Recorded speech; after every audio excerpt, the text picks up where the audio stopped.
One. There we go. Welcome to 30-Minute Reviews. I'm Adam. And I'm Peter. And Josie is at work, so she could not be with us this week. So, I guess just dive right into it. We have quite a bit of news. For those of you listening, you're probably aware of the fact that it's not live. One of our few non-live shows we do over the course of the year. But The we deserve a masses day are off, too. revolting. What? The masses are revolting. See, the people are like, see, and this is what happens in Trump's America. Like, we're killing minorities in the streets, and 30-minute reviews isn't going live on Thursday nights anymore. What the hell? We But need Michael Moore. exactly. Uh, but it's Thanksgiving for those of you who aren't in America. It's the day we celebrate. America. I don't, I remember learning about it in school, and I don't think that this warrants a federal holiday. Yeah, but it's because we get to eat a lot of food, so And we is get that like a three problem? days off, so well no. It's actually a pretty. It's because it's like It's not. It's a pretty cool holiday because it's not religious. It's like not based on gift giving. It's just based on eating a fuck ton of food. and watching football. It's basically America Day. Like, let's just call it what it is. Well, Like, Canadians have their own Thanksgiving yeah, but in like October. fuck Canada. Um, well, no, isn't that Boxing Day? Now it's called Canadian Thanksgiving. Oh, is it really? Okay, then what is Boxing Day? Oh, I'll look it up. Okay. Um, in the meantime, let's get started on this week's headlines. Uh, Number one, we have from Kevin Feige. He gave a few interviews today. Not quite sure why, because they're in that lull between movies now. Um, but still, we got a ton of Marvel news today, or two stories from Marvel. But he said there is at this current juncture no chance of the X-Men appearing in the Marvel Cinematic Universe. So stop asking. Boxing Day is the day after Christmas. Yes, December 26th. Canadian Thanksgiving is the second Monday in October. Okay. What is Boxing Day though? It celebrates the day following Christmas when Right. servants and tradesmen would traditionally receive gifts known as a Christmas box from their masters. No, that you made that up.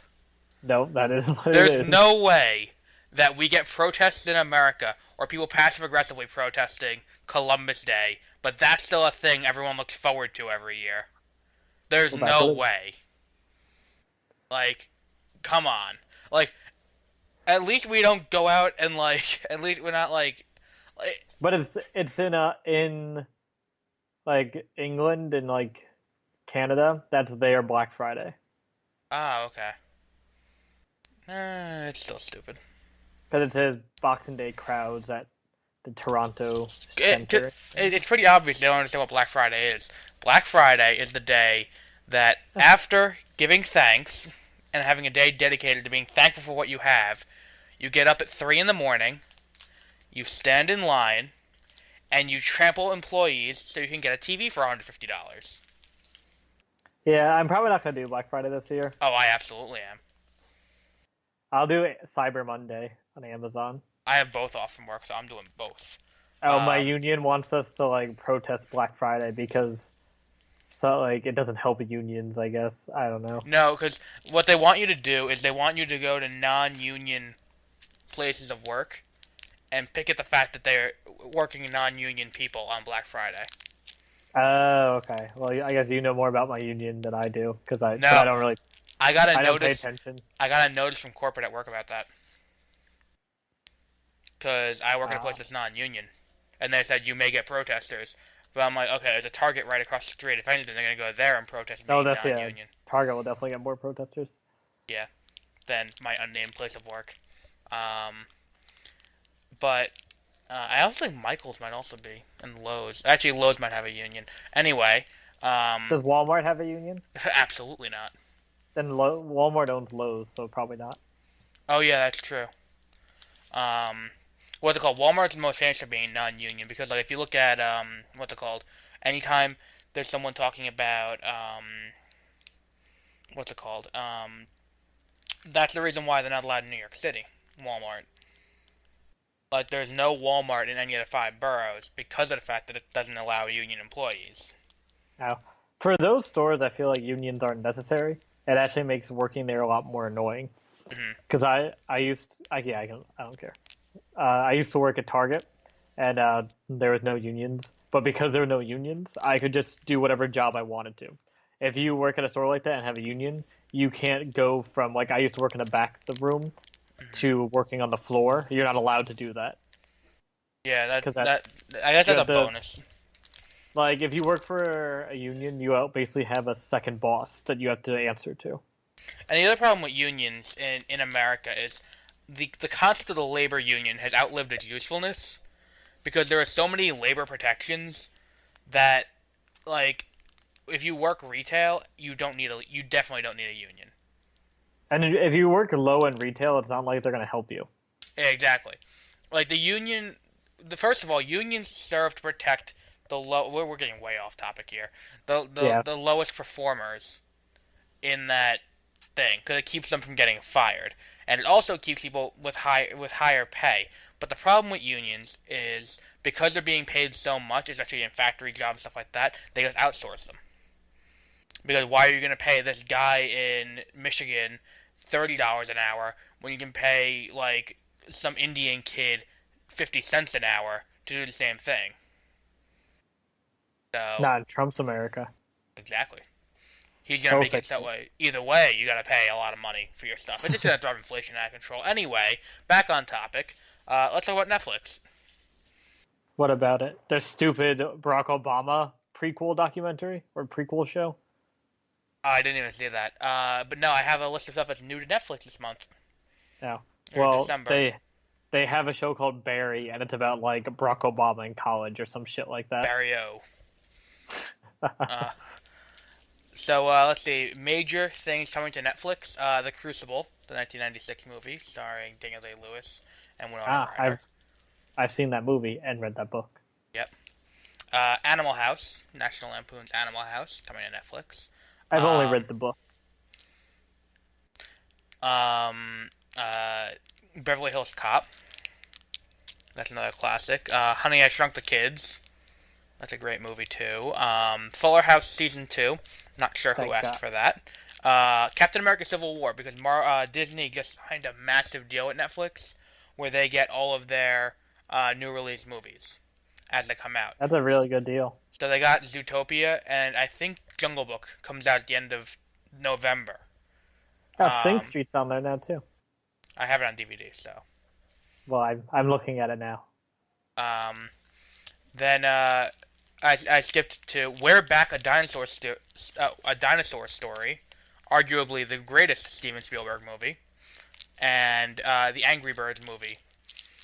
Because who didn't need Angry Birds to become a mouthpiece for people who are anti Syrian immigration? I feel like no one's besides people on Reddit says that. No, like Salon ran an article about it, Good job, about Salon. Oh how wait, it's anti refugee propaganda. um, no, that movie, The Accountant.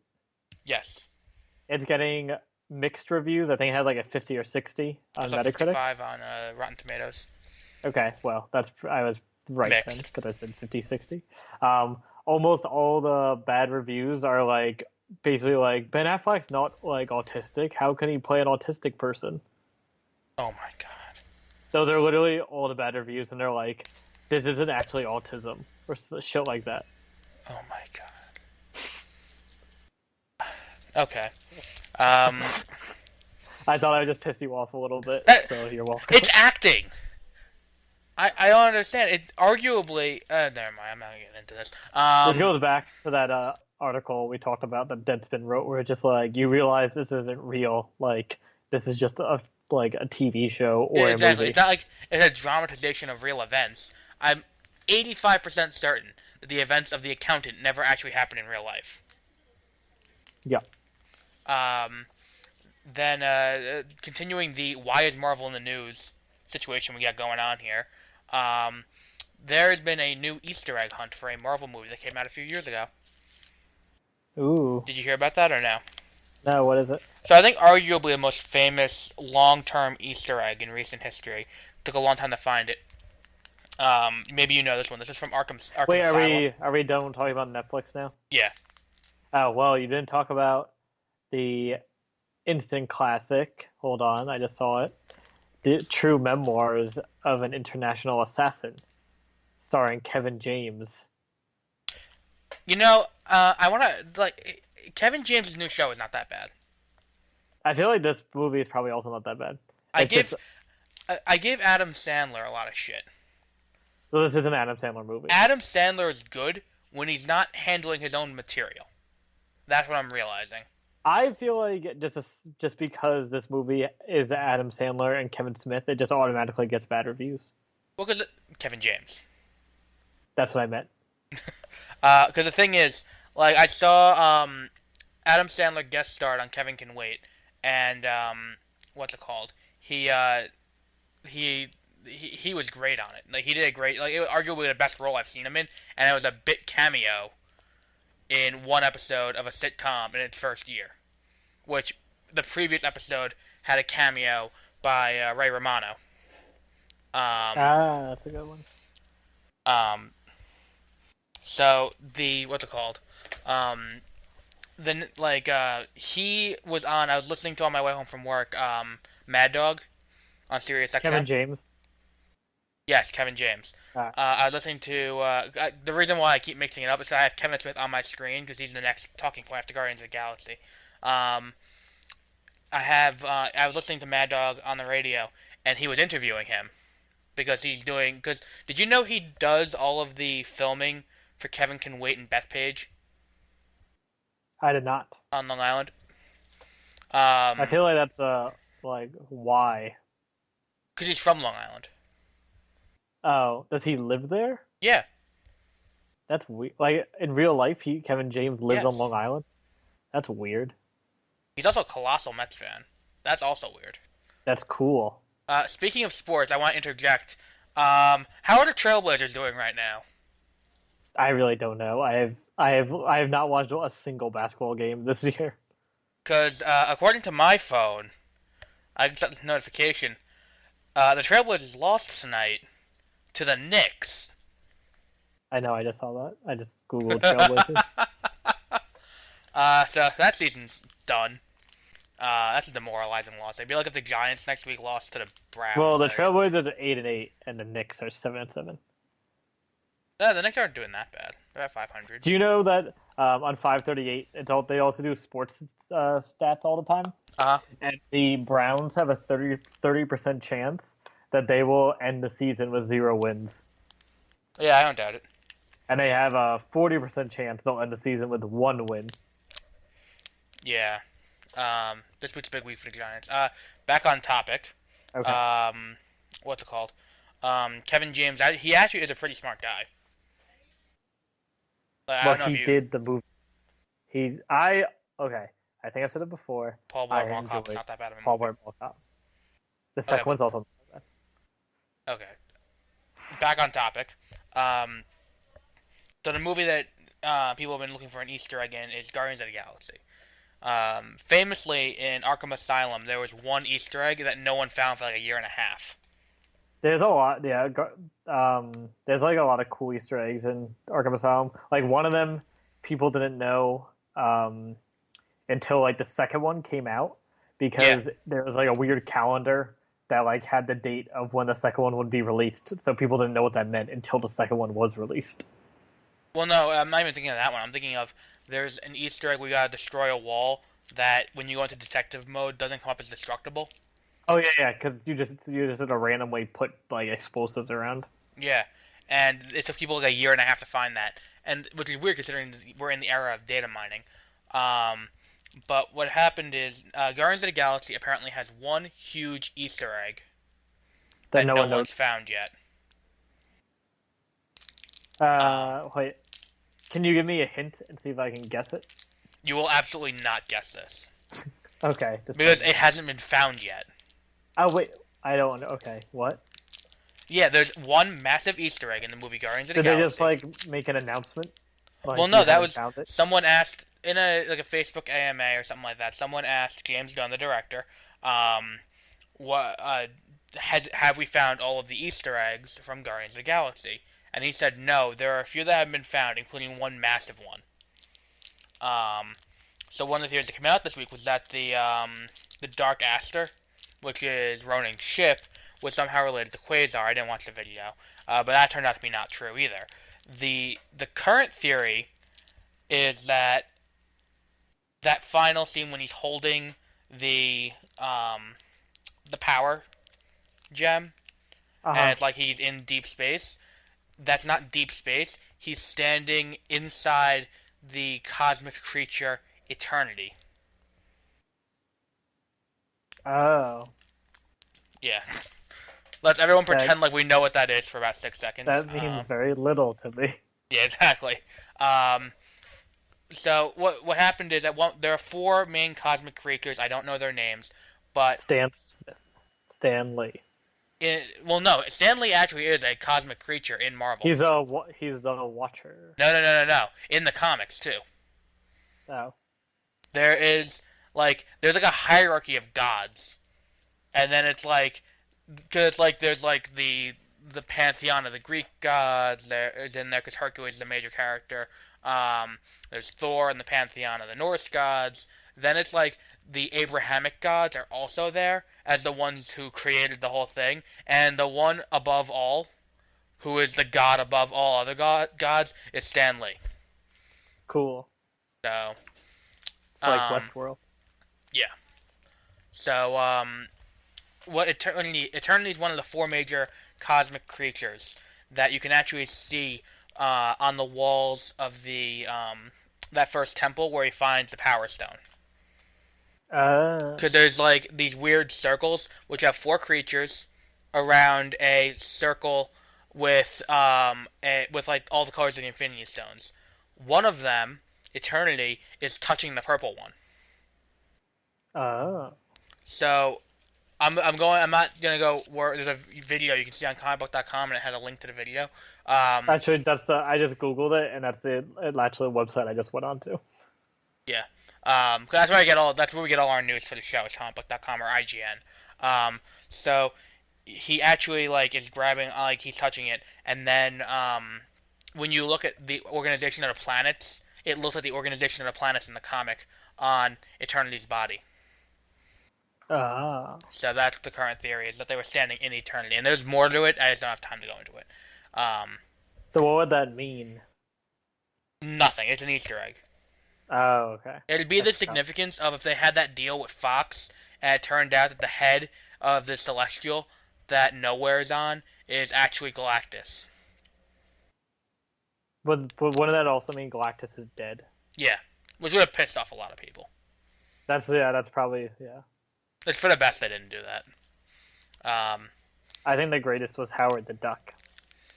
I think the best thing that happened between Marvel and Fox was the rights for Fox were about to revert on Daredevil. And so Marvel goes to them like, you can keep the rights to Daredevil, but we want the rights back to the Fantastic Four. We'll trade them with you. And Fox is like, no. You keep the rights to Daredevil. Good luck doing something good with that. We'll take the Fantastic Four. You can't screw that up. Now we have the Fantastic 4% and the Marvel Netflix series. So I think we won that one. So that's what the current Easter egg hunt is. Now this one I have in here because it's kind of funny. This next story. This is from Pokemon Sun and Moon, which dropped last Friday. And apparently there's a game-breaking glitch that a lot of people were complaining about. Where if you save in certain areas, it'll crash your game. That's a pretty big one. Yeah, well, that happened when X and Y came out too. I don't know if you remember that. It was called the Lumio City glitch, and if you saved your game on the outer perimeter of Lumio City, it would crash your game and delete your save file. That was an actual glitch in the game that they patched out with 1.1. Now, this one, reportedly, if you save your game in a Pokemon Center or in the Battle Tree or anything near a PC, it'll crash your game and delete your file. Funny story, though. The issue was only ever reported with digital copies of the game. Huh. So it was a little weird. So when I saw it, I was like, oh, okay, I'm fine then, because I bought it physically. Um, so what happened was, a few weeks ago, the game in its entirety leaked online.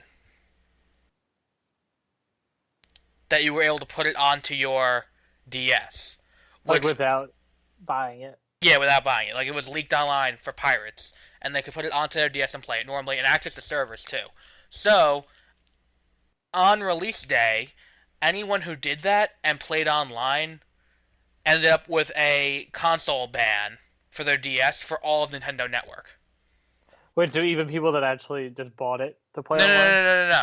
The day before Like release, all the illegal all the people illegal that had it. copies got permanent console bans. Cool. So that is doing justice to pirates that I can get on board with. Cause like, go to hell. So um, that's not the thing though. It turns out this problem is only with people running the game that they illegally downloaded through a certain program to run the illegally downloaded game on your modded DS. So the issue has no bearing on anyone who plays the game legitimately. It's just these guys who are screaming And about then it online. and then they're reporting it to Nintendo. Yep, yep, and asking for their money back. Like, you are just an asshole at that point. Um, so that's that with that. And I have two things from the CW verse, and then we'll move on to trailers that dropped this week. Um, Kevin Smith's episode of The Flash aired today. Was it Um, received well? I don't know. I haven't watched it yet. The episode is about Caitlin Snow's transformation into Killer Frost. Earth One. It's a little Um, bit. Her name's a little bit on a nose. yeah. Well, that's what happens. Is like in this that tends to happen in. It would be like if Barry Allen's name was like Barry Fast. What you mean, like Percival Graves being a little on the nose? Um, I don't like so because it because he works for like the American Ministry, and Percy from Harry Potter also worked for the Okay. Ministry. Um. Then what's it called?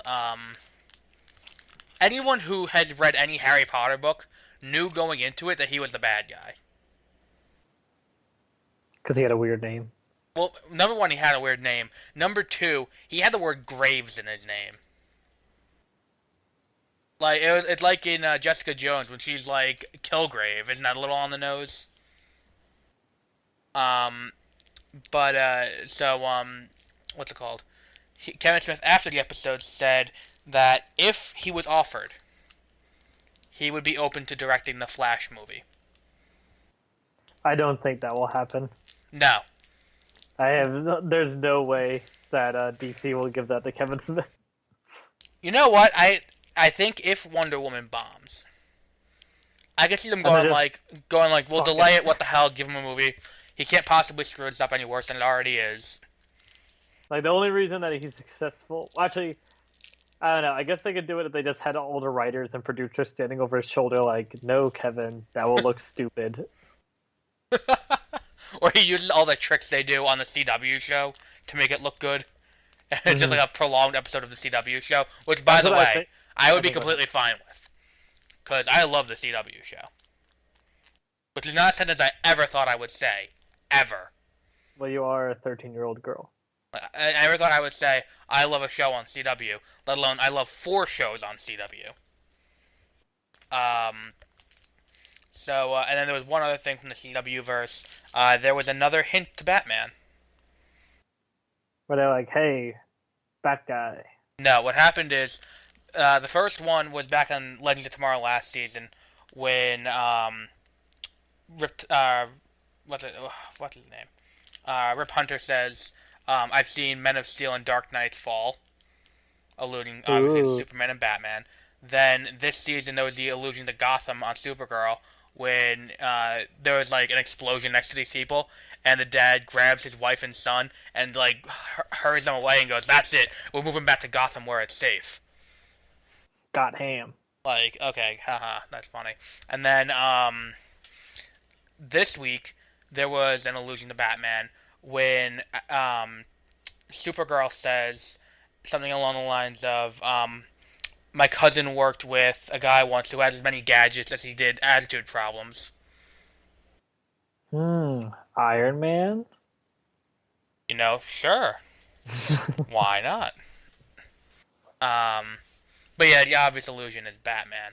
Whether or not they'll get the okay from the higher ups at Warner Brothers to use Batman, I think they're getting to the point where they're like, you know what, go nuts, have fun. They had Superman, didn't they? Yeah, Yeah, they'll probably just do it. Why not? I'm I okay mean, with it's that. like, because how does Fox have Gotham? I don't understand how that happened. I don't know, but Gotham also is not in the continuity Well, yeah, because of. it's also just like the James Gordon Fun Time show. I Oh, want to watch it. I just have not. also, we have a correction from last week and from Ooh, Beware of Spoilers. I said I believe that Kong Skull Island takes place in the present day. I was wrong. Upon inspection of the plot synopsis and Wikipedia, the movie does take place in the 1970s, making it a distant prequel to Godzilla 2014. So, yes. Well, and if you count the first scene of Godzilla, that's like only like 20 years ahead. oh, Because okay. the first part of Godzilla takes place in like the 90s, I think. I haven't seen Godzilla since I saw it the first time. That's the last time I also saw it. I know I watched part of it. I think it was on an airplane I was on. Maybe I forget. I don't know. Yeah. So That was exciting. we have three trailers to talk about this week. Let's start out with the first one that dropped a few days ago. Cars 3. Oh yeah, I didn't see this, but I heard it was like dark. Apparently, Yeah, it is. It's a very dark trailer. does it? I heard that there's like someone like the main car like dies, Yeah, and then Lightning like McQueen gets wrecked. Like gets into a wreck in a race, and that's it's a slow motion video of the wreck. You don't see his face. It's like a CGI car wreck is what cool, you're and watching. then But you see all of the stickers and everything, so you know it's Lightning McQueen. But it's just a car wreck in slow motion in like very realistic detail, where it's a little off-putting for a children's movie. and Like then it's not a full trailer. It's just a teaser. It's just a 50. It's just a 50-second long car wreck. I And also like, heard that it's about like the like bad guys in the movie are electric cars, oh, I hope that happens. which would be a very weird message to send, especially as Donald Trump is the president. I'm sure he would love the movie. Well, I'm sure he loved Angry Birds as well. Like Uh, I'm the looking three at it. minute long scene of all of the European birds gargling the American bird's piss must have been great for him. Does that happen in the movie? Yes, that happens in the movie. It's like that was in like the first trailer. They go to the eagle to get the eagle's help. Um, and they go, oh wow, the eagle's he got like some pool. It's this pool of knowledge. Let's all drink from it. So they're all like swimming in it and drinking out of it and like gargling the water. And they come on. The eagle comes out like, "Can you help us?" He's like, "Yes, but first let me use the bathroom." And he turns around and pees into the thing they were just drinking out of. Cool. Yeah. So that is the movie. Do you want to know a fun Cars fact? Sure.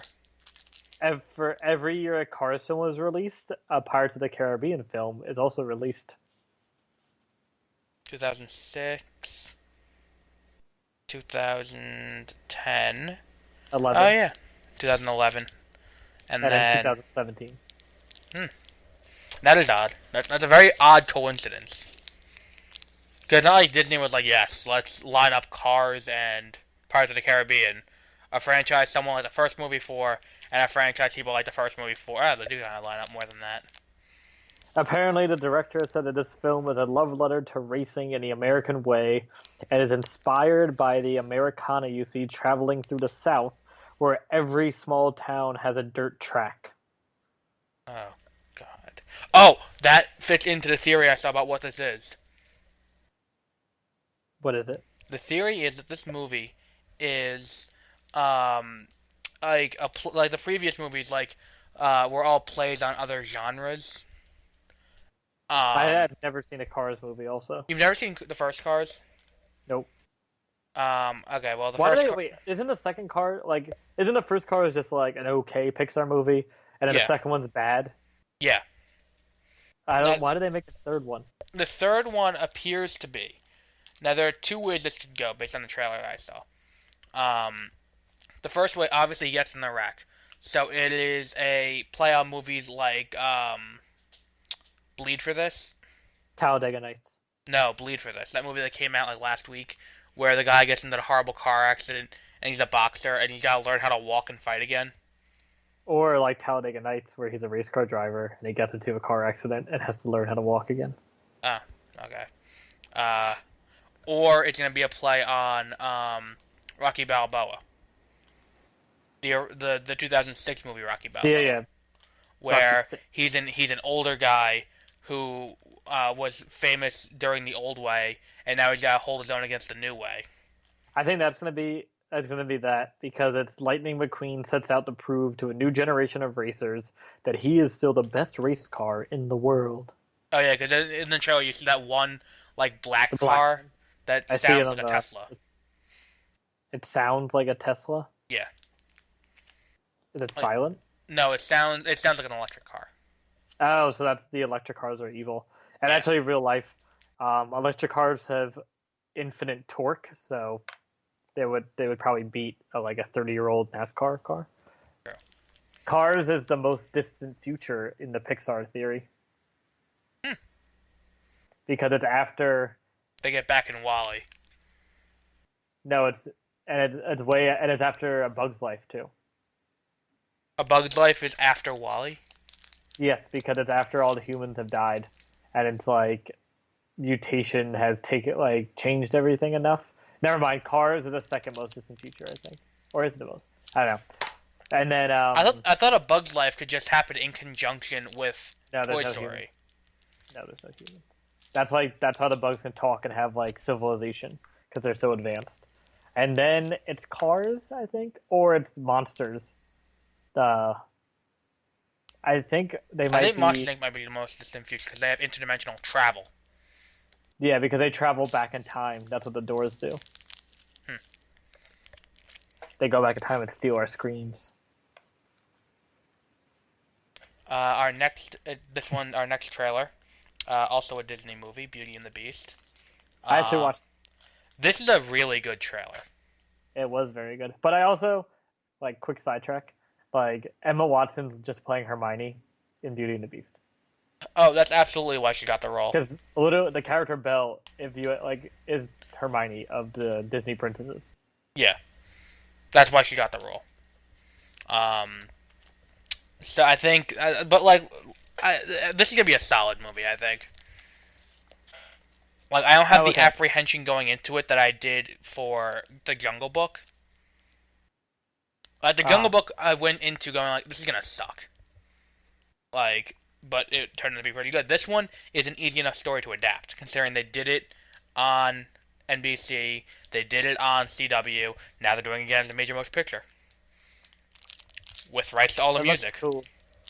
I'm apprehensive about the furniture.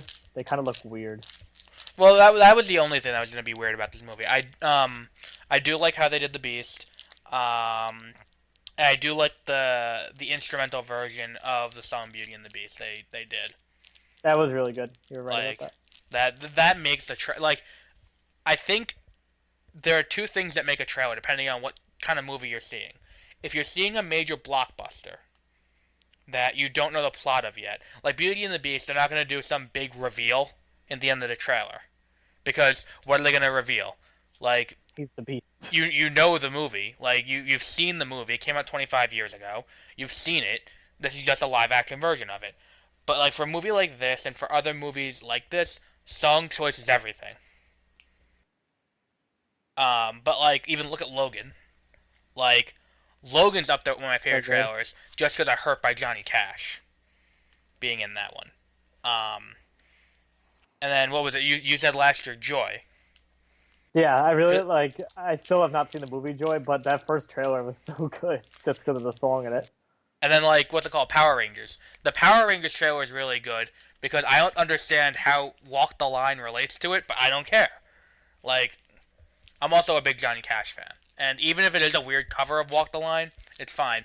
And then every Suicide Squad trailer had a very solid song selection. Hmm. Like, I started a joke, the cover of the song by the Bee Gees. Um, did you know that was a Bee Gees song initially? I started the joke. Yeah. I did not know that.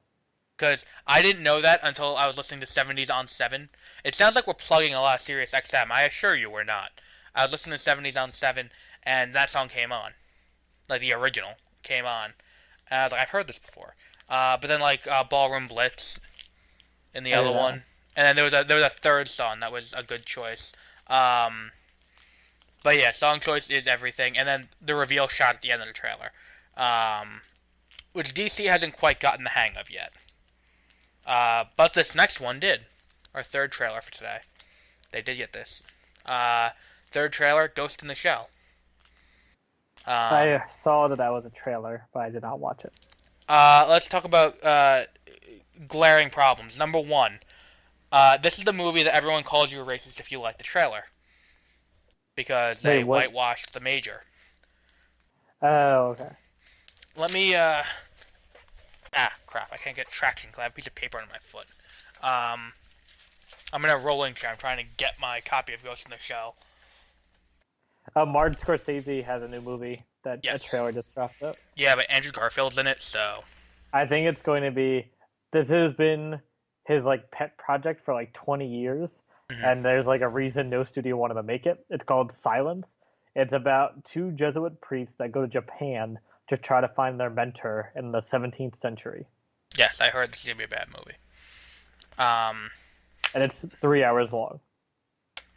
So, Ghost in the Shell actually is considered to be a classic anime movie. Like, it's like you've heard of it prior to this movie being released, right? Yes, I have. Like this one, It's no Attack on Titan, but okay, like this one's considered a classic. The Firefly, Grave of Fireflies. nope. That movie is so sad. Oh my god. Because like it. Okay, we're getting off on a tangent here, but Grave of Fireflies is about these two kids who survived the firebombing of I forgot what city during World War II New that York. killed their parents and everyone, and it just you watch them die for 2 hours. Do they die at the end? They do, yeah. Oh, cool. Like the movie opens with they find the dead body of the boy in a train station because he starved to death. Spoiler. It doesn't matter. It's the opening scene of the movie, and then it's like you see how they got to that point, and then it's like his sister dies, like later on in the movie, and it's just heartbreaking. Like that is easily one of the saddest movies I've ever seen. But then it's like a lot of the Miyazaki movies. This one's definitely up there with one of the classics, because of its what's it called? It's philosophical. It's got a very philosophical undertone. Ghost in the Shell. But now Scarlett Johansson is Asian. Yeah. Well, problem number one with this movie, being adapted as a Disney movie, which it is. This movie is being produced by Disney. The main character spends 80% of the movie naked. Yes, I just looked up an IMDb, the Ghost in the Shell, like 1995 one, and then like the poster is like a woman just covering her breasts. Yep, that is Scarlett Johansson's character, the Major. That they showed the CG of how they're gonna do that in the movie. It looks like awful. Because it looks like they put her head onto a mannequin. Ew. Like it looks plastic and it looks weird. Like just keep her in her like iconic costume because you obviously can't do you can't do nudity in a movie that Disney wants to turn a profit on. Like it is in some art house movie like Under the Skin. This is a major blockbuster because the amount of money that's got to go into the CG for a cyberpunk world.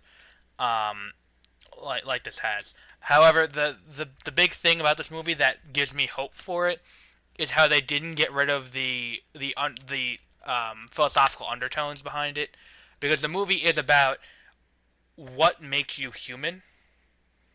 Just like Westworld. Because everything relates back to Westworld. Yes, I know. But it's about what makes you human. and stuff like that, because it's about people who are no longer don't have physical bodies anymore. They're just jacked into into like this matrix world, and their consciousness goes into bodies called shells. That's why it all goes in the shell. Just like that Bruce Willis movie. Okay, if that helps you. That happens. So that's what this movie is, and it seems like they're gonna keep that, cause like at the end of the trailer they show all the bodies jacked in, and it's like, are you really free? Did you really get freed? And it just, you see all the bodies jacked in, and it looks like it could be solid. I don't want to write it off as it's gonna be bad. I'm not gonna write it off as it's gonna be bad because they cast Scarlett Johansson. I don't think she's the best actor to do this role. Like, I'm not pro Scarlett Johansson, but I'm not pro let's just cast an Asian person because the character's Asian, because the character's not Asian. Does that look Asian? Oh yes. Is that the thing? Like, Attack on Titan does it a lot, where like no one in the show is actually like Asian, but it's just because they're anime they look Asian. Because then they actually Attack on Titan, they're all German. Yeah, but they look Asian because the main character's name is Eren Yeager. Like that's the most German. Like if his name was like Heinz Fritz, that'd be the only way to be more German. Like, yeah, but it's anime, so they just look Asian. That's racist. Like it's not my fault. They draw like that. Draw like a normal person. Okay, I'm gonna leave this for the end so we don't kill our like momentum going forward, because I actually had a very good transition from anime to Kill Bill Volume 1. That is a very good transition. Because Kill Bill Volume 1, very obviously, I saw this movie. It's a very stylistically done movie. I watched it today. Did you like it? It's very good, yes. It's so good. I did like it. It looked very inspired. Oh yeah, it definitely is. Like, not by anime, because like obviously anime is more recent development, but more like there is anime in it. There is anime in it. I felt like I was watching the Animatrix in that part. That part was really cool because of how bloody it is. Like, this is where they get all the jokes, like, oh, Quentin Tarantino just thinks you have skin and then blood for the entire rest of your body. Ha ha ha ha. Because like he will just shoot fountains of blood when they get like. It's so over the top. It's amazing. Yeah, that's why this is so. It's a movie. It's not style over substance because there's substance and it's good. But I don't know what you would put. It's just like it's a very stylized movie. It's like, but it's a perfect mix of everything. Yeah. And like all the one-liners throughout the movie are so like good too. Like when Lucy Liu like cuts off that guy's head and then like a 6-foot fountain sprays out of him. But then she like gives a speech in English, and it's just she just starts cursing. Yeah, and Julie Dreyfus translates it for her in the background. Yes, yeah. And then when she cuts off Julie Dreyfus's arm, and then she survives. Yeah. She's just like rolling on the ground, spraying blood out everywhere. I love at the end of the whole fight, they have the what's it called? There is the thing. She's like, any of you who's still alive, you can leave, but leave your limbs. Oh yeah. They belong to me now. Yeah, like it's so over the top, but like it's over the top, but not funny over. It's funny over. I don't even know how to put it. It's not funny in the sense that like it's not like so bad it's funny way. Yeah, it's over the top for effect. Yeah, like you're not laughing at it because it's supposed to be like funny, like haha, but you're not also not laughing at it because like it's done bad. It's just like so crazy, I guess, that you just end up like enjoying it. Yeah. Like in that scene, that giant like fight scene at the end when she fights the entire gang, like, and then she rips the guy's eyeball out, and that's when everything switches to black and white. Like it's so cool. Yeah. And then you can see like towards the end of the fight, literally everyone there is soaked because of how much like blood was spraying out. Yeah. Like as they're running around. But actually, yeah, we can start. And it's all told, like, out of time, too. Like, the entire movie. It does a really good... This is, like, the only movie, I think, where it, like, starts off with, like, chapters, but it continues it throughout the entire movie. I think a lot of movies start that way, and then after, like, the second time they do it, it's just, like, the rest of the movie, like, a super long, like, chapter. But this movie, it has, like, 6 or 7 chapters throughout it. No, it's got 6 in the first part, and then seven. No, it's got 5 in the first part, and then 6 picks up in part 2. Okay, that's it. But it's like even in like 2001: Space Odyssey, they start doing that, but then just stop like halfway through. Like in Batman v Superman, I thought they're gonna do that, but they didn't really. That Oh was yeah, just when too they good. opened it, where it's like this day, the world discovers the Superman. Yeah, and At I was that like, point, I was like, that was the point when I was watching that movie where I was like, just like I feel like they were gonna pretentious do that piece the of shit. entire movie, and then they're like, this is a little bit too much. Yeah. If they did that the entire movie, I could have seen it warranting the 24% it's got on Rotten Tomatoes. Yeah, because that'd have been way too like yeah, how you said pretentious. Oh, did you recognize in Kill Bill the head like Texas Ranger in the Should I beginning with have? all the aviator glasses? No, I didn't. That was Michael Parks. Oh. He was also in the second one, the pimp that she talks to find Bill. Oh yeah, That's the yeah, same actor. yeah. And this movie is in the same universe as Grindhouse Death Proof. I thought all of Tarantino's movies were in continuity with each other. No, there's two universes. There's one universe where they're like there's two movie universes that are connected. One is like our world where they would be watching the other movies that are connected or something like that. Oh. It's very confusing. Yeah, I think what's it called? I think there was a poster for Reservoir Dogs in what's it called? In Pulp Fiction, Okay. or there was a poster for one of the other movies in Pulp Fiction. I feel like it was Kill Bill, but Kill Bill didn't come out until 2003, so I don't think Yeah, it it was was Kill not. Bill. No, unless he had the idea for Kill Bill and he's like, this is gonna be my magnum opus. Like, looking it up. Did you want to talk more about it? I have one thing I really want Um, to talk about at the end of the movie. The all first right, part. I'll deal with the beginning. So it's I really like revenge movies. And this movie is a very well these we're saying movie because Quentin Tarantino wanted to release this Volume One and Volume Two as one single movie because that's how he envisioned it. But then the distributors were like, we can't make people try to sit through something for over 4 hours, even if you put an intermission between them. So he like agreed to separate them. Hmm. So like that's what we'll just talk about it as one single movie. But this is like an amazing revenge movie, Yeah. and just all the fight scenes are also amazing. Like all the characters, and like you get to watch her climb, like go up the hierarchy of her old friends and now like enemies. Um, Ellie, the character, I forget what her actual name is, but she's the one with the eye patch. Like Hmm. I thought she was really cool. Um, I always think Bud is sad. I like in the second in volume two, Bill's brother that lives in the trailer Right. because it's like all the rest of them like went like on to be super successful somewhat, and then he lives in a trailer like all by himself. And it's just like his whole life is so sad. Hmm. And then I'm trying to. Okay, What so I else I want found to talk about? IFC's guide to the I shared actually I'm universe. just looking that up also. Um, so we have here Reservoir Dogs. Everyone goes by code names. Except we only learn the name of one person, Mr. Blonde, whose name is Vic Vega, and his brother is Vincent Vega from Pulp Fiction. Um, then there is. Turns out that.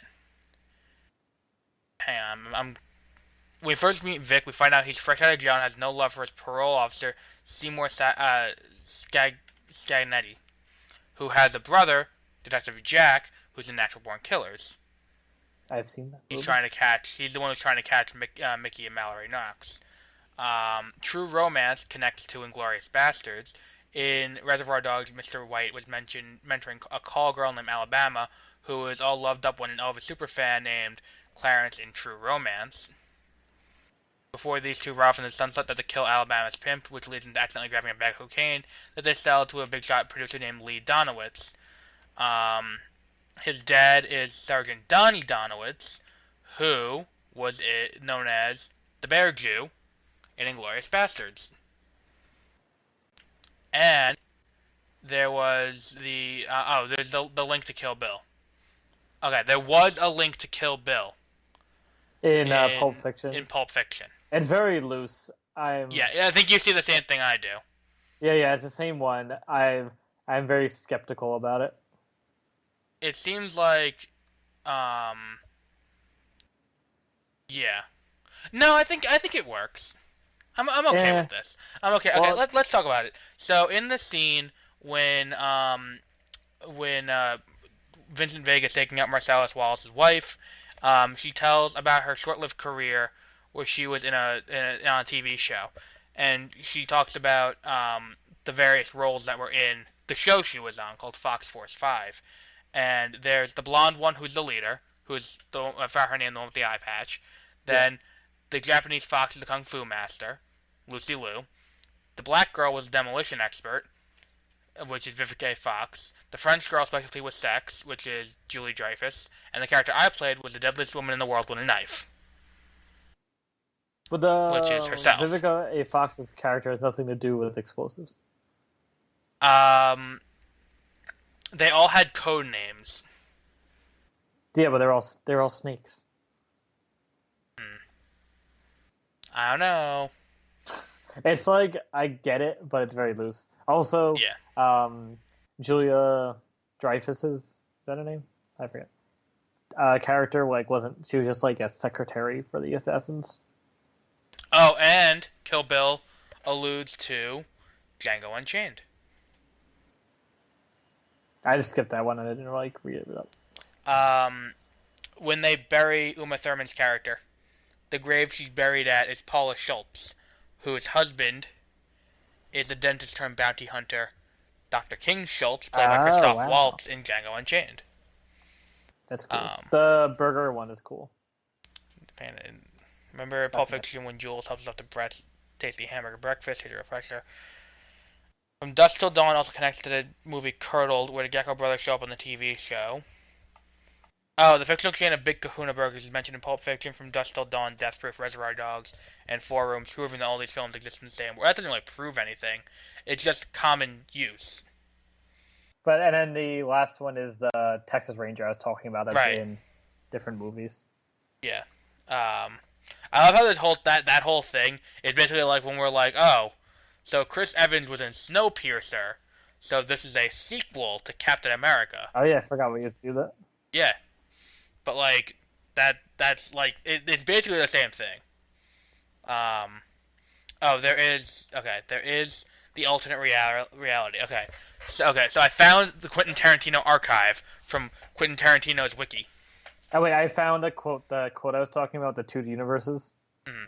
All right, there's the realer than real universe. I think you found and the same all the page I characters did. inhabit that one.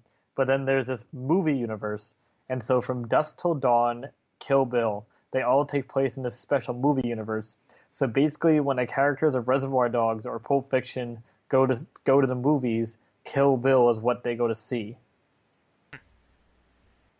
For example, in Kill Bill, Mai Pei from the Shaw Brothers Kung Fu films appears, as does Hattori Hanzo, who's the descendant of Hattori Hanzo from the early 80s TV show from Japan. Characters in the movie universe cannot appear in the films from the realer than real world universe. For example, the bride from Kill Bill could not show up in Death Proof. Characters from the movie universe would show up in other films from that universe. Can you?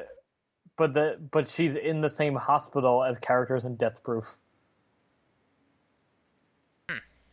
I guess they can't cross over with each other. Like, they can't talk to each other. Okay, I guess. Oh no, there are certain characters that can jump back and forth. Because there are.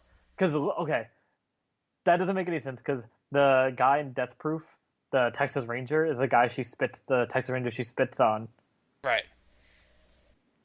But So she does it. Here are the crossover characters. Okay, so get ready. Okay. According to Quentin Tarantino, there are certain characters in two universes that can cross back and forth. The first is the Wolf, aka Winston Wolfe, who's played by Harvey Keitel from Pulp Fiction. He's considered a movie character and can also appear in the realer than real world. This is really stupid names. Wait, but what else is he? The second and third characters are Sheriff Earl McGraw and the son Edgar McGraw, who were in both Kill Bill and Death Proof. Sheriff McGraw, his daughter, Dr. Dakota Block, and the crazy babysitter twins also show up in Planet Terror and Death Proof. But what else is the wolf in besides Oh, Pulp I don't Fiction? know. But the reason why these characters can go back and forth is because, especially Dakota Block and the babysitter twins, is because they were created by Robert Rodriguez, not Quentin Tarantino. Well, that one's fine because those two movies are part of a double feature that are together. Oh, and Jackie Brown has its own universe. Yeah, because that's a really shitty movie. But no character from either of the universes can appear in any possible sequel to Jackie Brown. Also, apparently, there is Quentin Tarantino has floated the idea of doing a Kill Bill Volume 3. I know. This happened like 10 years ago, and it still has not gone anywhere. But it's about Vivica A. Fox's daughter, and when she's like, if you still feel like mad about this, I'll be waiting. And it's about her journey for revenge against. I could see that Beatrice. happening in like But 5 he years. has. That's like it's when he gets bored of whatever he's doing now, and he has nothing else to do. I think. Well, no, he's got 4 movies left. He announced that he's only going to do 4 more movies, and then he's retiring. Like forever? Yeah. That's crazy. That's sad. Like Quentin Tarantino is one of the better filmmakers. Let me look at his filmography and see what he has announced so far. We've gotten way off topic, but I don't care. Like, It's fine. We're still talking about in the same realm as Kill Bill. well, because they're in the same continuity. Yes, yeah. It's his movie universe is weird, but oh wait, was it? Oh, there was something I was gonna say. I forgot. Fuck.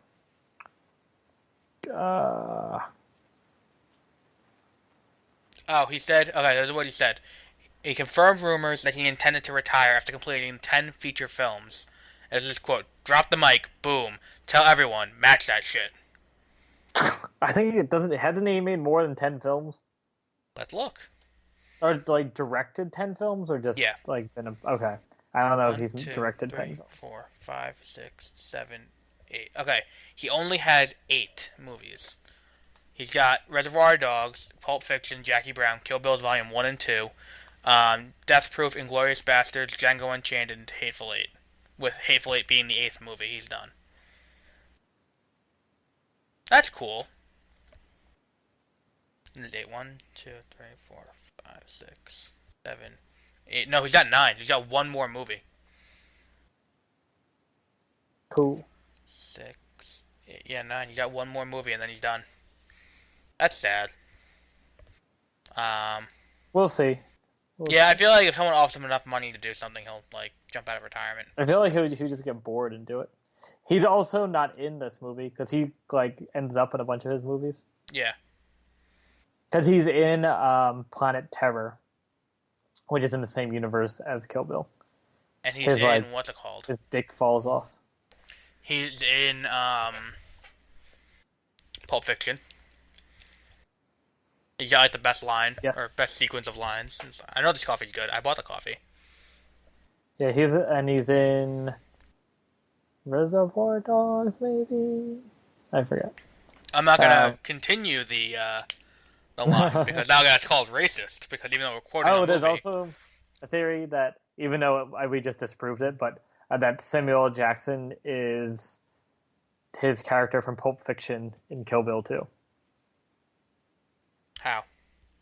Because he left, like, that's where he went after he left, like, in Pulp Fiction, when he was out of the game. Because he was always very religious, and then he became an organ player, but then ended up dying anyway. But we just disproved it because Kill Bill, and it's not in the same universe as Pulp Fiction. Right. What's it called? The wedding scene is cool. Like, I really like how out of, like, time this story is told. Because it makes things so much more satisfying when you find them out. Like, yeah. And I also because I watched these a while ago, and then rewatching them, I forgot what order they were going to be told in. Mm-hmm. So I forgot that you don't see the full wedding massacre until the second part. And I was like, wait, did they wait this long in the first movie to show this? But no, they just don't. And then the reveal at the end of the first one when he's just like, did you tell her she like the baby's still alive or something? Like, Yeah. that part's so good. I think Y- Uma Thurman does a good job showing like coming out of a coma after being shot in the head, Yeah. like and all the rush of emotions, and then she found out that she's been like raped for like the entire time she's been in a coma. So that's fun. And it was that guy with Vaseline, and then she bites a guy's like face off. Yeah. Um, he has never won an Academy Award, or He's never won a directing Academy Award or Best Picture. Tarantino. I think Pulp Fiction won for like writing or something? It won Best Original Screenplay, but then That's it. Django Unchained also won Best Original Screenplay. So he's really Uh, good. Christoph Waltz won Best Supporting Actor twice in For a movie Inglorious Bastards. for Inglourious Bastards, and then again for Django Unchained. Ah, do you know Inglorious Bastards? It's spelled with an E instead of an A. Yes, I did know that. I just figured that out. I feel like that was just that way they can get around the censors. Oh, they should spell it with a U, like bastard. That'd have been Okay. better. I should write a movie. Inglourious Bastards. Did you like Volume 1 better or Volume 2? I did. I was Volume 1. That's what I also like Volume 1 better, even though you do get the cool payoff at the end. But I think just the whole, the giant fight at the end of Volume 1 and the Lucy Liu character, I think are really good. Yeah. Yeah, that fight at And the like end. and like Go-Go with like that part always makes me anxious because I feel like if I was using a giant like ball that was on a chain, I would be afraid to hit myself with it. Yeah. So how would you rate these two movies? Huh. I'm trying to think. I love both of them so much, so I feel like I don't want to give them a perfect score because I feel like the first one I would give a 9.5, and this, or I guess as a single coherent movie, I would give it a 9.5. Mhm. There. If I separated them, Yeah, I let's would, just do that instead of doing Kill Bill yeah. Volume 1, Kill Bill Volume 2. As one coherent movie, which it has been released at, not as DVD. That's that we can talk about that. It's called Kill Bill: The Whole Bloody Affair. Yeah. That's only released in like theaters for like a week, and no one else has like seen it ever since. Yeah, And I in wish that- it released on DVD. And it's like told in a different order, and the fight scene with the Crazy 88s is in color, so you actually see all the like red blood spraying everywhere. I think it looked okay in black and I think it looked good in black and white. I don't think it needed to be. I think in it color. did look cool. I really liked the black and white at the end of the part one, where she's talking to Bill and her eyes and like earrings are like in color. Yeah, I didn't like the opening of 2, where she's talking directly to you and telling you like what happened okay. last time. And when it's just like last time on Kill Bill. Yeah, exactly. But as a coherent movie, I would give it a what's it called? I'd give it a solid 9. This is my favorite Quentin Tarantino movie, but I have not seen Hateful Eight yet. But I don't think Hateful Eight will. I don't think it's unseated. But I want to see Hateful Eight. Yeah, I gotta see a lot of his movies still. So let's talk briefly. We're gonna start our Christmas coverage, as this episode will be going live on Thanksgiving.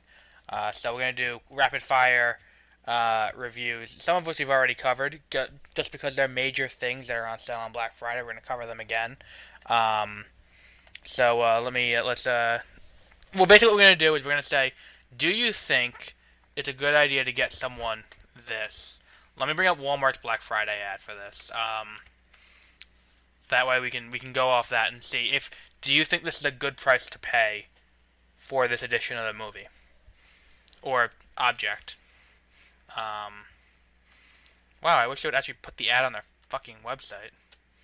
Thanks, Walmart, you piece of shit. Let's use Target then. Fuck Walmart.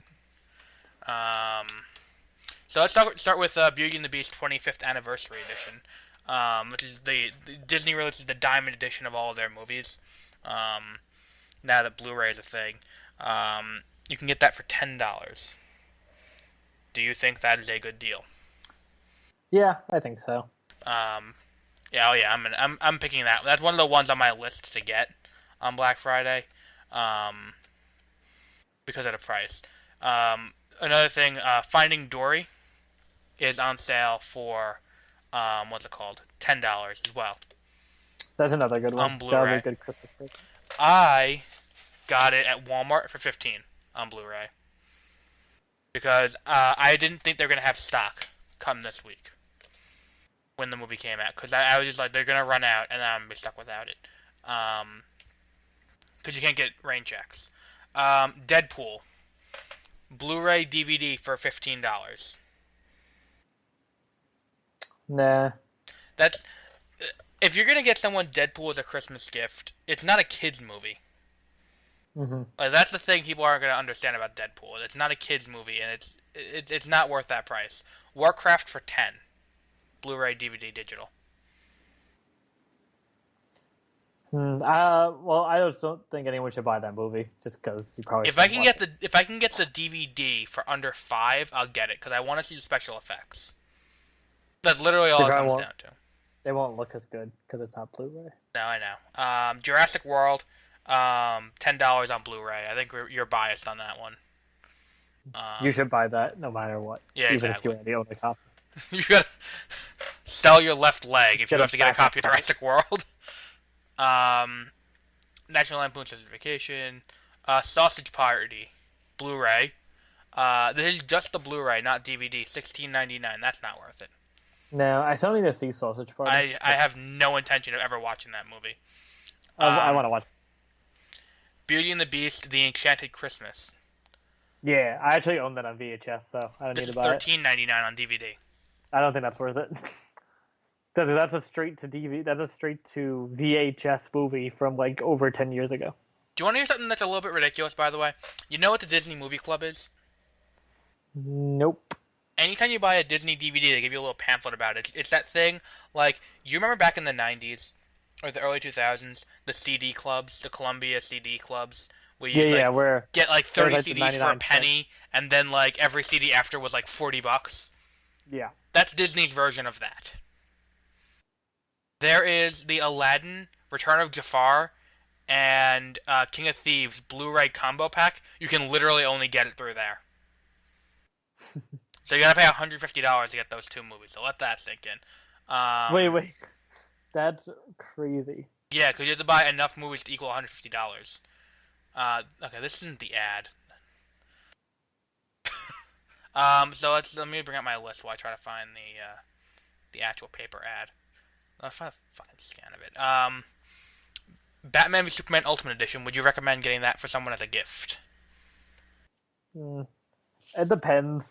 I feel like anyone that would want that as a gift should just buy it for themselves, because I don't think most people would just buy that for anyone. Well, no, like let's say you had a kid.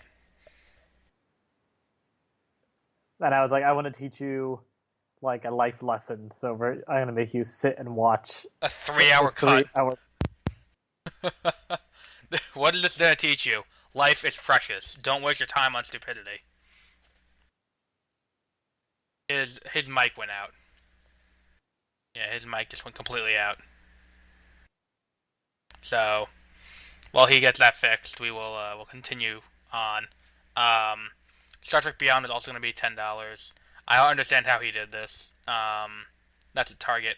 Xbox One is what I'm going to talk about briefly while he gets this working. No, I still can't hear you. When I let you cut back in, you will know I can hear you.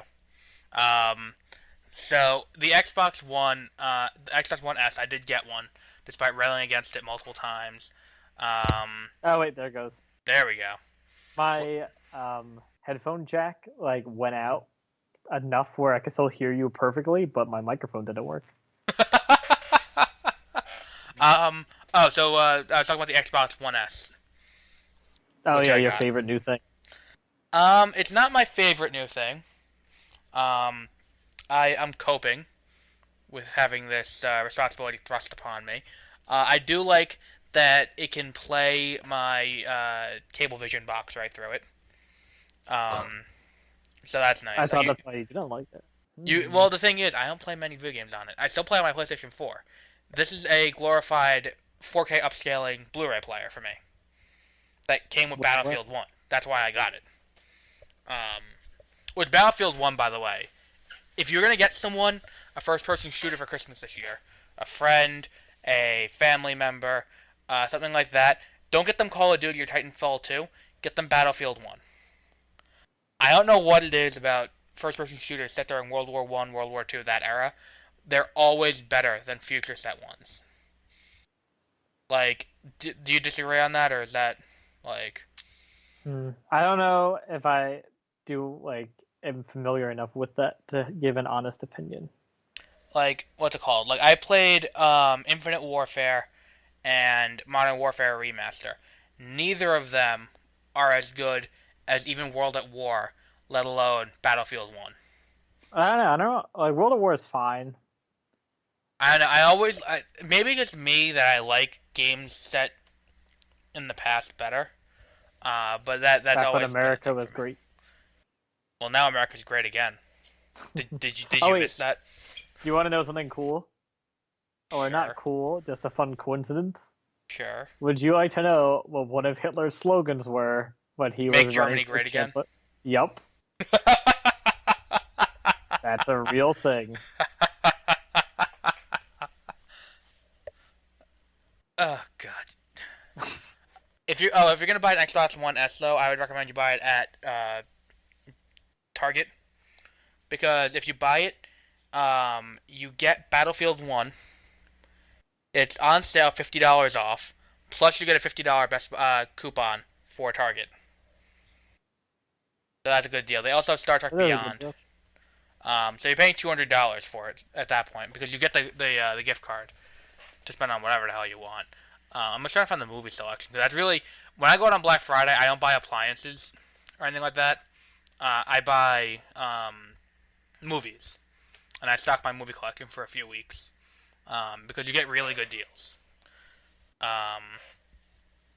If the ad wants to cooperate and move fast in them, and the other thing is, don't be that asshole going out on Thanksgiving to get stuff.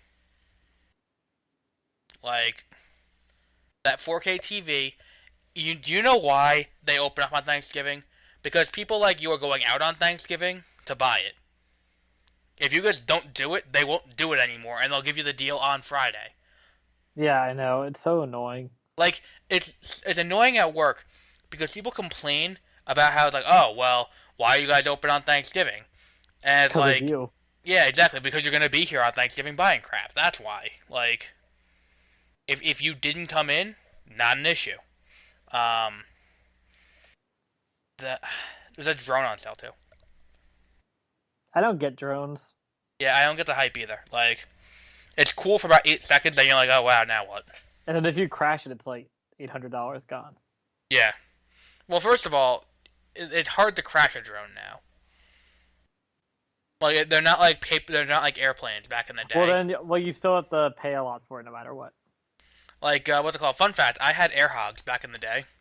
I had an amazing, yeah, I had that too. I fucking loved it. I hated it because I used it and it didn't fly. Oh, I had one where you had to hit the propeller to get it to go, and you just threw it, and it just kind of flew around by itself. And you just hoped, and you just prayed that did not go up into a tree and get stuck. I didn't have that. I had one that what's it called? Did I control? No, it didn't even have that. It was like it was like a glider more than anything else. If I remember, I was like 7 at the time. It was a while ago. Another doorbuster at Target. Again, do not go at 6 p.m. Thursday to get a new 3DS for $100. Just enjoy Thanksgiving. Yeah, exactly. Stay home, enjoy Thanksgiving. I do recommend if you do want to get Call of Duty this year, if you want to pick up Infinite Warfare, I do recommend you pick it up on Black Friday, because they're offering the Legacy Edition bundle for $59.99. That way you don't have to be an asshole like me and pay $80 for it. Like, I said they were going to pull this. Do you remember when they announced it? You know what I should have done? I should have went into the episode where they announced that this was happening back in April, pulled the soundbite so that way I could say it was going to happen. They were going to drop the price on it, so any early adopter would be pissed off. I knew this was going to happen. Are you pissed off? I paid $80 for this piece of crap. I could have paid $60. Why didn't you wait? Because I wanted to I wanted it early because you got to play the campaign of Modern Warfare early if you did that. Or you Um, could go on eBay and get it. Boom. so what's it called? Major releases at $8 each. Watch Dogs. These are all new, by the way. Watch Dogs, Assassin's Creed, the one for PlayStation 4, Assassin's Creed Unity, Titanfall, and Plants vs Zombies Football Edition, or whatever the hell that one's called. For $15, you can get a bunch of stuff. They have a lot of games on markdown. If you're looking to get Skyrim for PlayStation 4, or Grand Theft Auto 5, or Madden, or FIFA, or NBA, or Gears of War 4, or anything like that, you can get all of those for $29.99 at Target. We're not advertising Target. It just happened to be the first ad I could pick up that would have it. $25 each. These are actually some pretty good deals. I talked last week about Dragon Ball Xenoverse 2. For $25, absolutely get it. Like that's worth it for $25. Like Debatable. if you like fighting games, like you don't like that type of game. No, No, there's I only play DC games because they're the cinema of video games. okay. No Man's Sky, $25 is still $24 more than that game is worth. So don't bother.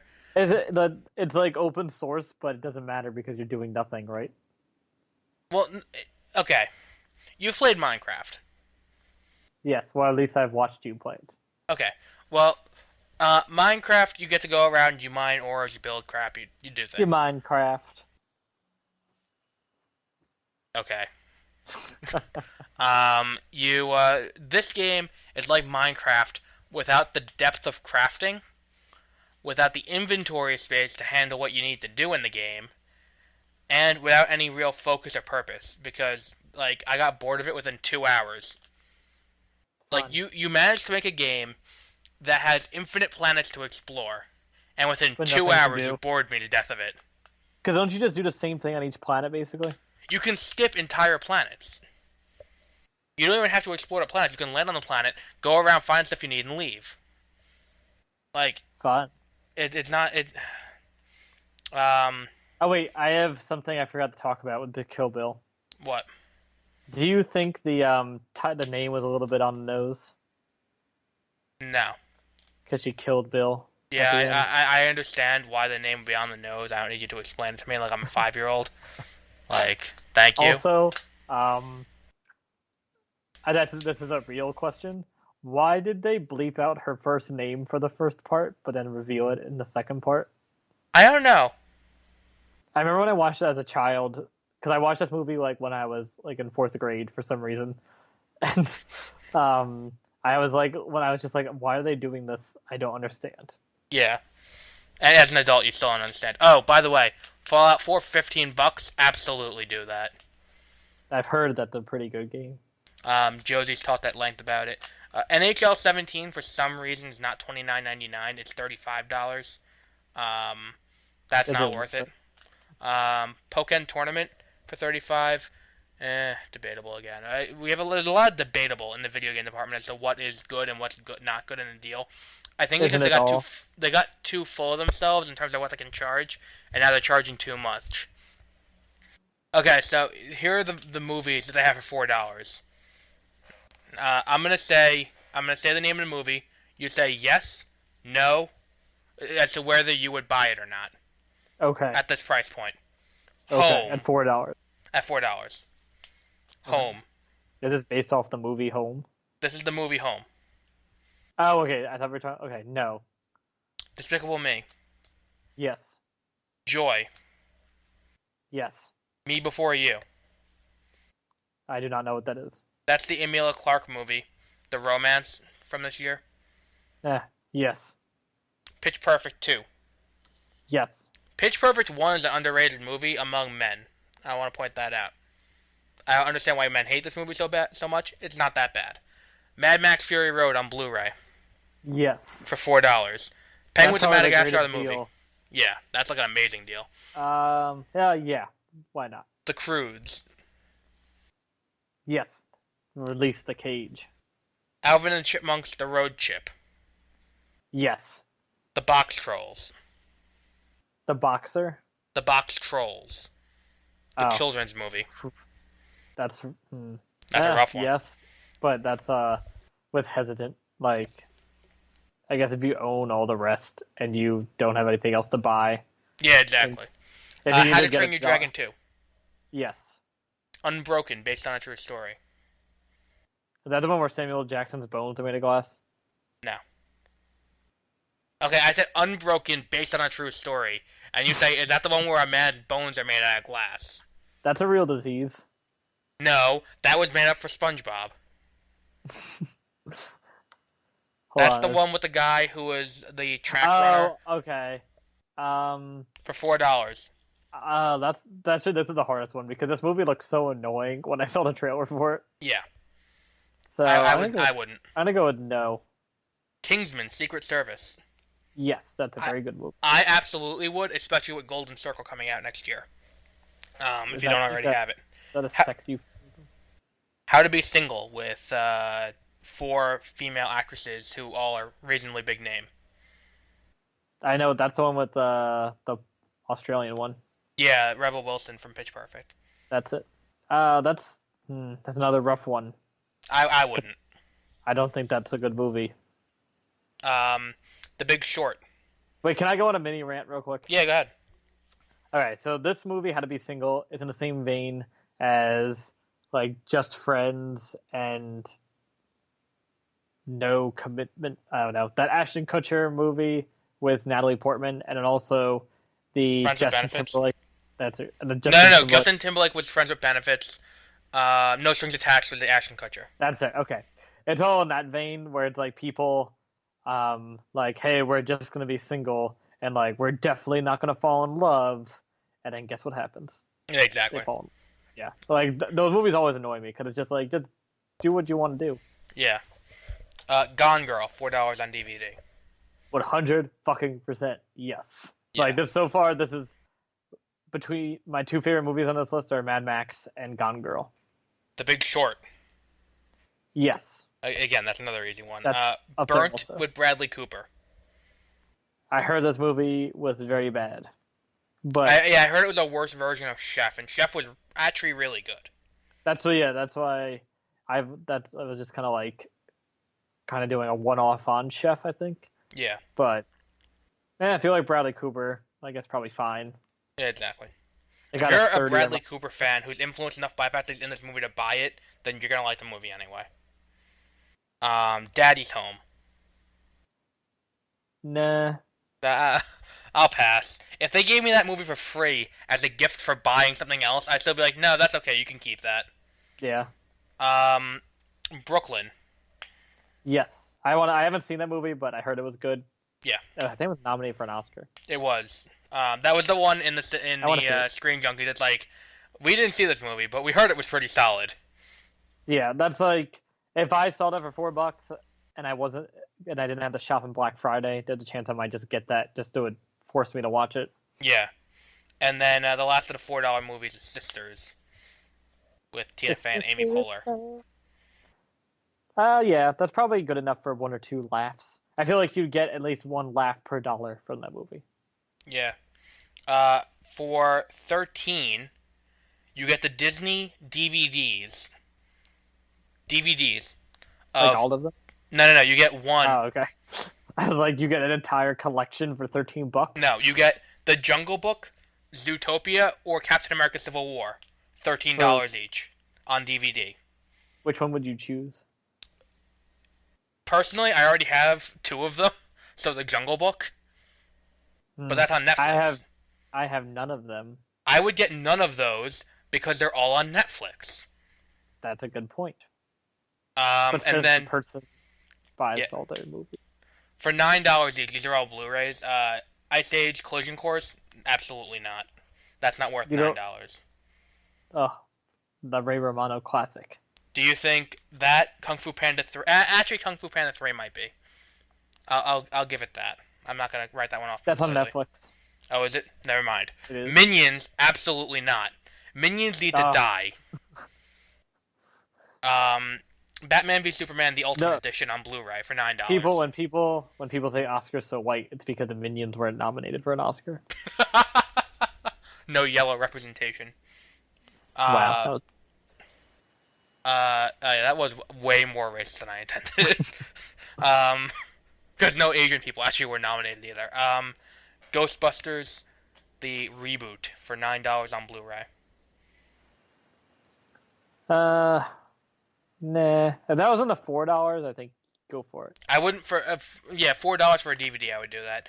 X-Men Apocalypse, $9 for the Blu-ray. Oof, that's a rough one too. That's like right on the cusp. I wouldn't. Granted, I Yeah, I also see already that. have it. I paid full price for it. Um, Teenage Mutant Ninja Turtles Out of the Shadows, $9 Nah. for the Blu-ray, and Batman v Superman Ultimate Edition on Blu-ray, also for Oh wait, $9. do you want to know a fun fact I just read, like on the tabloids? Sure. Kanye West was hospitalized for a psychiatric evaluation. Yep. You know what's funny? My sister had tickets for his concert that got Not canceled. anymore. Unless he's like live from like a psychiatric hospital. Yeah. But yeah, that and then Batman v Superman. Obviously, that's a yes, right? Yeah, go for it. And then we just have one more page to go through, and then we're done with this. $6 Blu-ray, Peanuts movie. I never see that, but I thought it. People said it was good. I think I just For a like that $6 strip. Blu-ray, I would do that. Like that's a fair price for that. The Angry Birds movie. Again, it's on Netflix, so that's not gonna sell. Mockingjay Part 2. Hmm. Uh. Hmm. Yeah. For me, if I didn't already have it, I wouldn't. I would get Mockingjay Part 1 before I got Mockingjay Part 2 for $6. If I had to choose between the two. Because at least Mockingjay Part 2 has that ending, which the ending of Mockingjay Part 2 is like the best like scene I've seen in a young adult movie since like Deathly Hallows Part 2. Whoa. Um The Martian Blu-ray $6. Yeah. Straight Outta Compton DVD $6. Hmm. Yeah. $6. Go I for it. wouldn't. Wait, don't you already I own did it? not. Well, yeah, that too. But I didn't like Straight Outta Compton. I was not a fan. I liked Concussion. Did not like Straight Outta Compton. Central Intelligence Blu-ray $6. I'm buying that.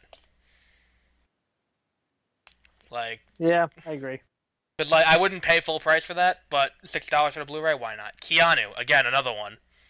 Six I heard dollars. this movie was actually really good, so I would say go for it. Yeah. The Revenant Blu-ray $6. Hmm. I'd say yes, but you might like after you watch it, you might be like, why did I just sit here for 4 hours? American Sniper $6 for the Blu-ray.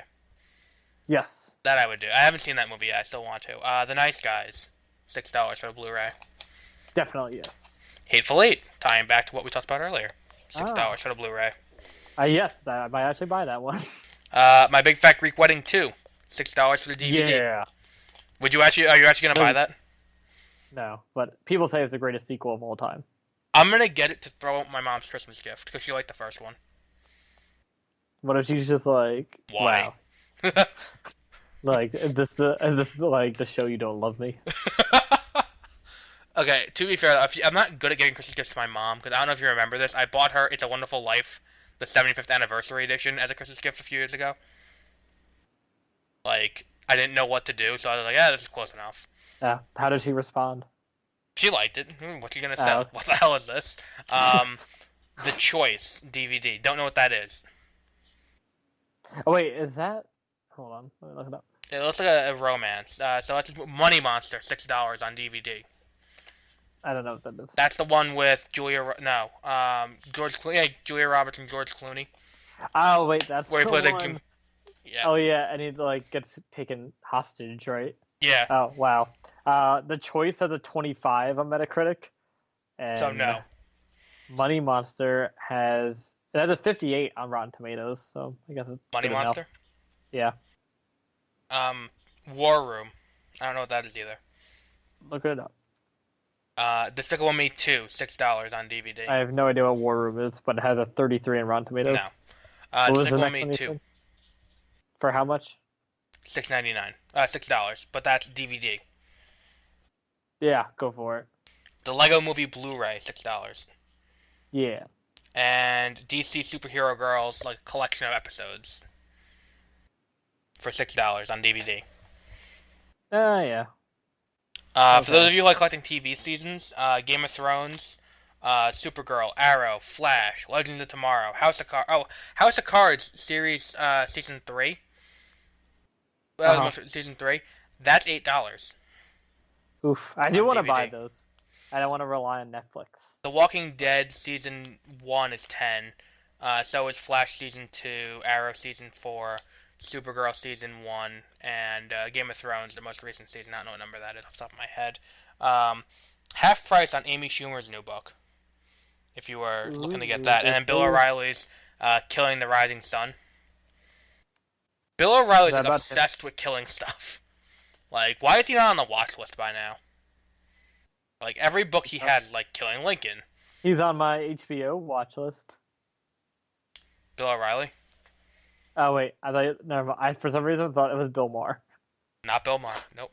No, he's about killing religion. What's it called? I do have there is one book that I might pick up in that. If it's the first one in the series, I think it's the right one. Magnus Chase by Rick Riordan. For half price, why not? Also, Rosetta Stone is half price. I don't know why I got excited about that. It's one of those things like I always want to learn a new language, but I never can just get around to it. Like, Do you want to know something weird? sure. I googled "Killing the Rising Sun." The cover is like the Japanese flag, but instead of the sun, it's an atomic bomb going off in the middle of it. So Yes. that's fun. And then, but for the ratings, Bill O'Reilly gave it a 4.5 out of 5. He couldn't even be bothered to give it a 5. Like, it's no, like, I know what I'm worth. Like, we all know we're not gonna pad the score too much here. This is the no spin zone. I guess he's honest. Yeah. Beauty and the Beast 25th Anniversary Edition, I would definitely recommend you get, because Disney does the stupidity with the vault, and if you don't get it now, you'll never get it, so I absolutely get it now. Pokemon Sun, Pokemon Moon, best Pokemon games since Heart Gold, Soul Silver. The Gold Silver remakes, I would say. Oh wait, I have another good deal. What? You can get the Big Mama trilogy for $9 on Blu-ray. That doesn't. Okay, how much? What? How much? $9. That's not worth it. It has Martin Lawrence and Paul Giamatti. That's another thing. If they handed it to me as a free gift, I'd be like, nah, keep it. I'm good. And what I had one other thing. Finding Dory we already covered. Civil War, not for $13. Pokemon Sun, Pokemon Moon, absolutely get it. If you have kids, I don't think we have many people in that target range that have kids. But if you have kids, Pokemon Sun, Pokemon Moon, very highly recommend those games for them. Over really anything, everything else this year in the video game department is not for children. Like this year's big giftable games are like Titanfall 2, Call of Duty, Battlefield 1, Mafia 3, Watch Dogs 2. Like those aren't kids games or sports games. So the only real option if you have kids, if you want to get them a video game, is really get them something old, or if you want to get them something new, Pokemon Sun, Pokemon Moon. And that's it. I wouldn't get anything for a Wii U because that's ending production. So just stick with that. So next week we'll be back. We'll start talking about more toys. I got a Lego set that I put together in my spare time. Oh crap! My entire desk is falling apart as I try to pick this up. The Big Mama 3PM collection has a 4.5-star rating. Yeah, well, the Medea movies still make money every time they come out, so that should tell you something right there. That's the Oh, there the goes. customers who bought this item also bought Medea. 4 out of the 5 of them are Medea movies, and then the other one is Norbit. Oh, God in heaven. And they all have 4+ stars. This is why Trump won the presidency. According to the guy from Saturday Night Live, it's because of trans people. I finally got a Lego set I've wanted since I was a kid. I got the Jedi Starfighter. We'll talk about that next week, though. We'll also talk about some books. Let's cover some books next week. Okay, I'll actually finish a book on the plane tomorrow. That I'm reading the Silmarillion, the Lord of the Rings, the Tolkien universe book, and then I'll also be starting a Michael Crichton book over Thanksgiving break. That was not made into a movie. I would talk about Lords of the Sith, but I want to save that for when we do A New Hope in a few weeks, right before Rogue One. Oh, it was a while, it was months ago, but I read the John Adams biography that the John Adams miniseries is based off of, so I can talk about that too. And then we'll talk about Watchmen. We'll talk about other giftable books that you can get this holiday season.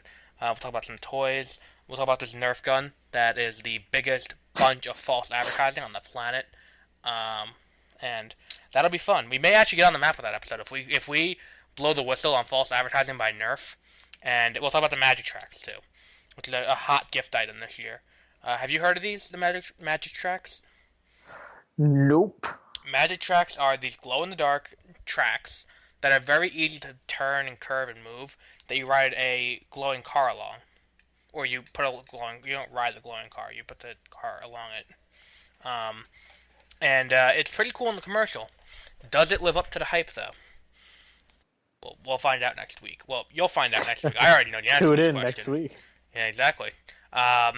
Speaking of next week, where's my list? I gotta make these lists better and easier to read. Next week we have Star Wars Episode 3, Revenge of the Sith. We'll also be we don't have a TV show that week. 12/6 we have The Perfect Storm, which is when we're going to do Sherlock Season 1. Is that the George Clooney one? Yes. Okay. Josie picked that one. That movie made me seasick once. Then we have Episode 6. Tune in to hear that story. Then we have Episode 6, A New Hope. Nope, Episode 4, A New Hope. It's late. I can't read Roman numerals right now. Episode 4, A New Hope. A Nightmare Before Christmas, Home Alone, and then we'll round off the year. We'll start out the year in 2017 with all the crap we missed from this year. So Finding Dory, what's it called? Suicide Squad. Medea's Halloween. No. We are not doing a Madea Halloween. Fuck Tyler Perry. Fuck Madea. We are not doing that. I do not want to dignify that movie with any time. He's good in Gone Girl. He's good in Gone Girl. I'm not going to take away the fact that he's a good dramatic actor, because he did good in that. And even that, he was doing comedic roles, so fuck him anyway. But Madea is not funny. Like, you saw the South Park thing where they did Madea, right? Yes. Where it's like, everyone's like, what the hell? And it's just Token just, like, laughing at her and giving him money every time he comes by. Like, that's the most accurate representation of Tyler Perry in the world. And we'll be back with that next week. Also, we have our next Beware of Spoilers.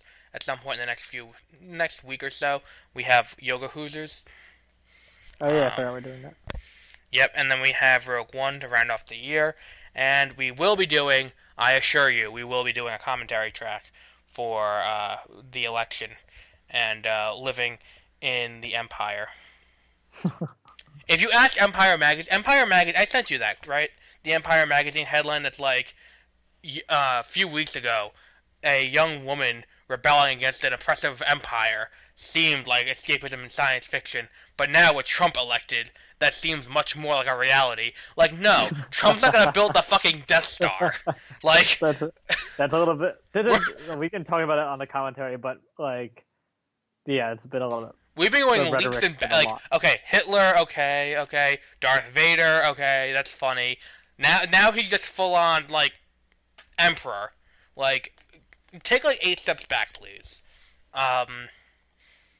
And there's one other thing. Oh, thing I was saving for the end of the episode. We have our first new sports team in a long time. The LA First Rams. new professional. No. Not a moved team. Not not a renamed team. A entirely new team. What is it? The Las Vegas Golden Knights. And it is an NHL team. The NHL is adding an entire team, and it's called the Las Vegas Golden Knights. And that will be our, what's it called? I feel like Seattle deserves an NHL team more than Las Vegas does. Why? We're closer to Canada. That's not how they didn't go proximity to Canada. Mexico City, no. Los Angeles, no. Las Vegas, close enough. I think that's what happened. And they'll be playing in the T-Mobile Arena, so 1 in every 5 games will not actually be aired on TV. Do they only get streamed to T-Mobile cell phone? And that is how. We always like to end on a strong note with our jokes, otherwise we just go on for days. So we'll end it there. So we'll be back next week with Star Wars Episode 3. At least this one wasn't complete shit.